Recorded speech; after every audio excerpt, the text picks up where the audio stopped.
ಎಐಎಡಿಎಂಕೆ ಪಕ್ಷದ ಚಿಹ್ನೆ ವಿವಾದಕ್ಕೆ ಕೊನೆಗೂ ಚುನಾವಣಾ ಆಯೋಗ ತೆರೆ ಎಳೆದಿದೆ. ಪಕ್ಷದ ಅಧಿಕೃತ ಚಿಹ್ನೆ ಎರಡೆಲೆಯನ್ನ ಯಾರಿಗೂ ನೀಡಿದ ಆಯೋಗ ಶಶಿಕಲಾ ಹಾಗೂ ಸೆಲ್ವಂ ಬಣಗಳಿಗೆ ಹೊಸ ಚಿಹ್ನೆಗಳನ್ನು ನೀಡಿದೆ. ಶಶಿಕಲಾ ಬಣದ ಎಡಿಎಂಕೆ ಅಮ್ಮ ಪಕ್ಷಕ್ಕೆ ಟೋಪಿ ಹಾಗೆ ಪನ್ನೀರ್ ಸೆಲ್ವಂ ಬಣದ ಅಮ್ಮ ಎಐಎಡಿಎಂಕೆ ಪಕ್ಷಕ್ಕೆ ವಿದ್ಯುತ್ ಕಂಬವನ್ನ ಚಿಹ್ನೆಗಳನ್ನಾಗಿ ನೀಡಿದೆ. ಎಐಎಡಿಎಂಕೆ ಪಕ್ಷದ ಚುನಾವಣಾ ಚಿಹ್ನೆ ಮತ್ತೆ ಹೆಸರುಗಳನ್ನ ಎರಡೂ ಕೂಡ ಬಣದವರು ಬಳಸದಂತೆ ಚುನಾವಣಾ ಆಯೋಗ ನಿನ್ನೆ ನಿರ್ಬಂಧವನ್ನ ವಿಧಿಸಿತ್ತು.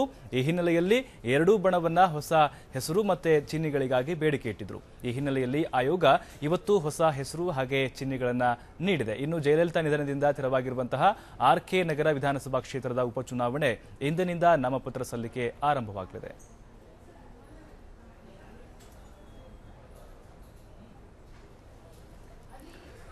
ಶಶಿಕಲಾ ಬಣದ ಎಡಿಎಂಕೆ ಅಮ್ಮ ಪಕ್ಷಕ್ಕೆ ಆಟೋ ಅಂತ, ಪನ್ನೀರ್ ಸೆಲ್ವಂ ಬಣದ ಅಮ್ಮ ಎಐಎಡಿಎಂಕೆ ಪಕ್ಷಕ್ಕೆ ವಿದ್ಯುತ್ ಕಂಬ ಚುನಾವಣಾ ಚಿಹ್ನೆಗಳನ್ನು ಈಗ ನೀಡಿರುವಂಥದ್ದು.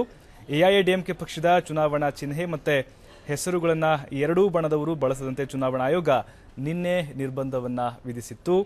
ಈ ಹಿನ್ನೆಲೆಯಲ್ಲಿ ಎರಡೂ ಬಣದವರು ಹೊಸ ಹೆಸರು ಮತ್ತೆ ಚಿಹ್ನೆಗಳಿಗಾಗಿ ಬೇಡಿಕೆಯನ್ನ ಇಟ್ಟಿದ್ರು. ಈ ಹಿನ್ನೆಲೆಯಲ್ಲಿ ಚುನಾವಣಾ ಆಯೋಗ ಹೊಸ ಹೆಸರು ಹಾಗೆ ಹೊಸ ಚಿಹ್ನೆಗಳನ್ನು ಅವರಿಗೆ ನೀಡಿದೆ. ಜಯ ಸಾವಿನಿಂದ ತೆರವಾಗಿರುವಂತಹ ಆರ್ಕೆ ನಗರ ವಿಧಾನಸಭೆಯ ಉಪಚುನಾವಣೆ ಇಂದಿನಿಂದ ನಾಮಪತ್ರ ಸಲ್ಲಿಕೆ ಆರಂಭವಾಗುತ್ತೆ. ಒಟ್ಟಾರೆ ಎರಡೆಲೆ ಏನಿತ್ತು ಎಐಎಡಿಎಂಕೆ ಪಕ್ಷದ ಚಿಹ್ನೆ ಅದನ್ನ ಯಾರೂ ಕೂಡ ಬಳಸಿಕೊಳ್ಬಾರ್ದು ಅಂತ ಚುನಾವಣಾ ಆಯೋಗ ನಿರ್ಬಂಧ ಕೂಡ ಹೇರಿದೆ.